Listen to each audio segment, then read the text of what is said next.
Hello everybody, welcome back to another video. I'm hoping you guys are having a fantastic day. So today's upload is going to be a video about a potential pattern change that will be occurring in the long range.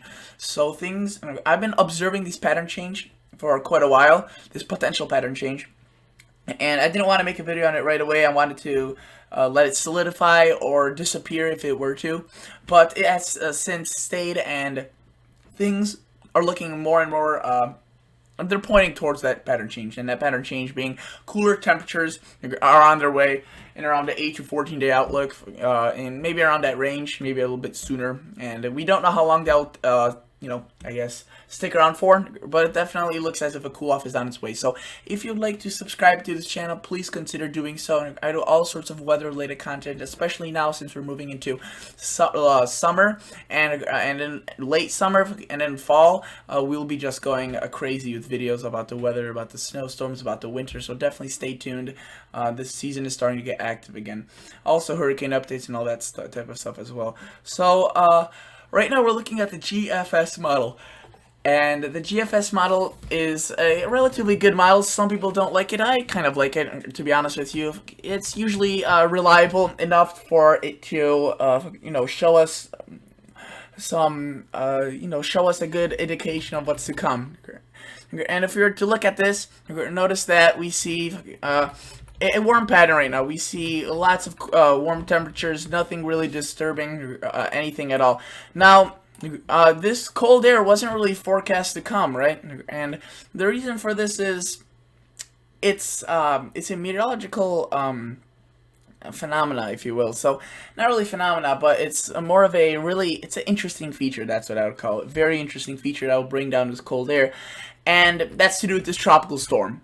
Yes. In fact, this tropical storm right here that you see across the Gulf of Mexico, Cristobal, that is developing right now across the Gulf of Mexico, that is going to be related to very chilly air across the eastern United States.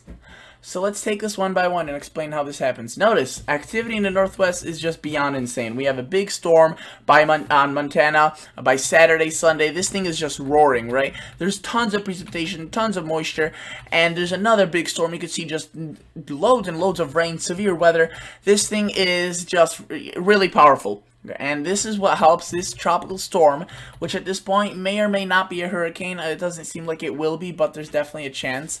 Look at this. It goes off into Louisiana, Mississippi, and then look at that. It starts getting dragged up to the north by this cold front from this storm. So these two are most definitely gonna impact each other. This storm is spinning very strongly right here. Counterclockwise, like all low pressures do. You can see that just that really defined like that comma-shaped band of heavy rain. And there's this very powerful cold front which is moving to the north and east. This drags up the remnants of the storm of Cristobal, which really are, just absolutely saturated with water. They have tons of moisture. It's a Gulf of Mexico moisture, and you can see this thing intensifies. And this thing really becomes powerful. And the European does even a better job of showing this. The GFS is a little bit less showing this, but you can see that it really intensified the storms.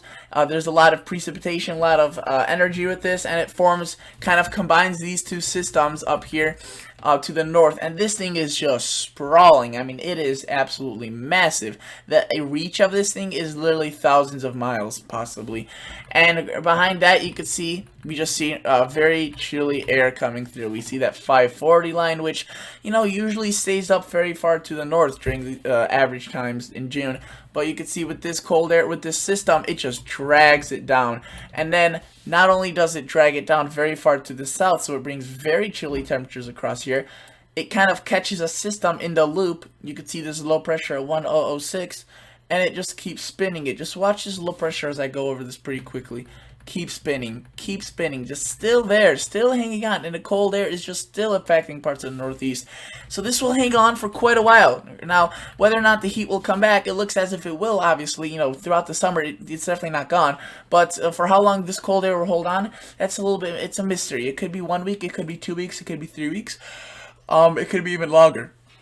So now let's look at the 2-meter temperature anomaly. Notice that this is like the weakest of the cold air. If we go back, we see that right now this is where the tropical storm or slash hurricane slash depression at this point it would be right here, very cold air in the west, and then we see warm air out ahead of the storm. But again, this big one across Montana and Canada just lifts this big storm up, and the tropical storm, and behind that you can see it's just all hell breaks loose. I mean, you can see the cold air just goes down. The anomalies are pretty significant, 10 to 15 to 20 degrees below average, and again with that spinning low right there, it stays down for a very long time. You can see just keep spinning those cool below average temperatures. Now this won't be, you know, Arctic attack, but it definitely will be a chilly air. So let's look at 2-meter temperature shaded, so it tells us the actual temperatures. You can see during the day it's 70s and 80s still, and 60s, but it's not 90s and 80s like we've been seeing.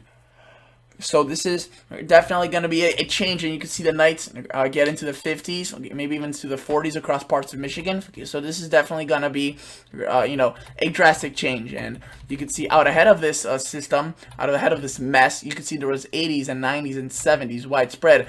Right, and then afterwards, you can see right there Friday. I mean, look at Friday during the day. Mainly 60s and 50s to the north, very few 70s. And in the south, it's 80s and 90s only. And then during the night, gets very chilly. You know, not frosts. Obviously, it's June 13th, but it gets cold. And you can see during the day, minor relief. So yeah, this would be very, very below average temperatures, and you know this is something that doesn't happen very often, and I'll definitely be updating you on this. And it gets very, very chilly across eastern Canada. I mean, it's June 15th, and it's just 30s, so that is, you know, that is definitely not good for any farmers or crops that are trying to grow over there. But again, it looks as if the heat will come back probably in in the long range.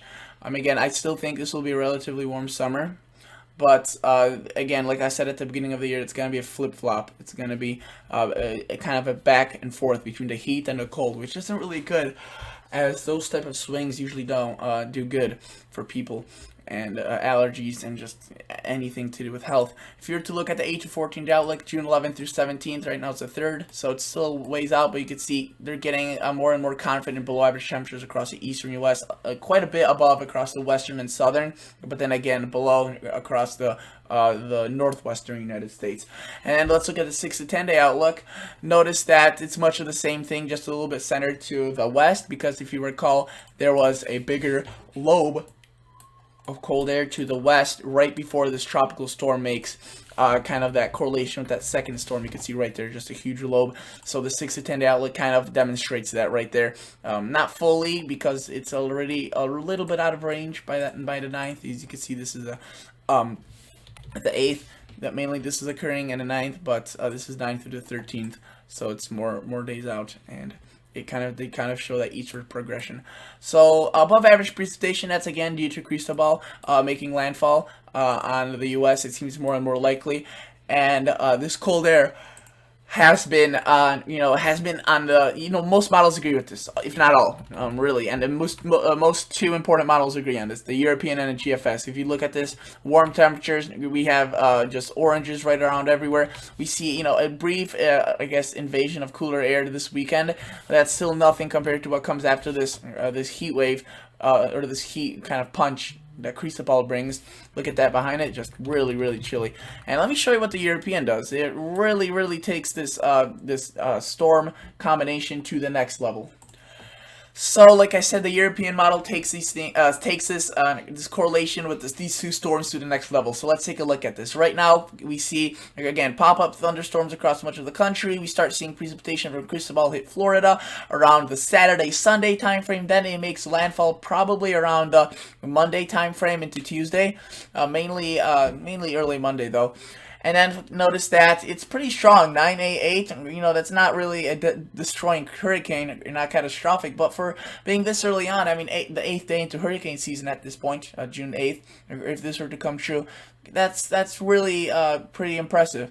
And notice that as we push this forward, this thing moves up to the north, and again we have that same giant system to the north that came from Montana, and these two combine, or not really combine. That's the thing that the European does. It just kind of gives energy from the first one to the second one. So let's look at this. You can see right there we have that hurricane is still relatively strong. Maybe, you know, not a hurricane at this point. Probably a tropical depression, or yeah, probably tropical depression. And you can see that it just really winds up in terms of winds. There's very strong winds around this. This would be like a land hurricane. Very strong winds, and then lots of heavy rain. And you can see that it just really curls up 974 millibars of pressure. That is just really strong winds. That would not be good for any surfing, or, you know, not surfing, just boating across Lake Superior. That would cause damage. That would probably challenge some of the bigger storms that has happened over there. But you can see just really that would be just a beast of a storm. And right behind that we see that high pressure come in, and we see cool air just filter down in. And if we look at the 2-meter temperatures at the look at these. Look at these temperatures out in front of it. We'll see very warm temperatures, 70s, 80s. You know, just really warm temperatures, especially across the plains. Look how high they're getting, or how far north. And we see 90s and 80s by the Big Bear Lake. And right after that, that storm, we just see very cooler temperatures. Notice it's just carved in how cool it is, and we still see hundreds and 90s down in the south. But a drastic change. So, this is definitely something we'll have to monitor, and I'll keep you guys updated on. But as of now, this is it. So thank you guys so much for watching. Also notice how hot it's gonna get across parts of the Southwest, just in the hundreds. So stay safe as well down there. And I'll catch you all guys on the next episode. See ya. Bye.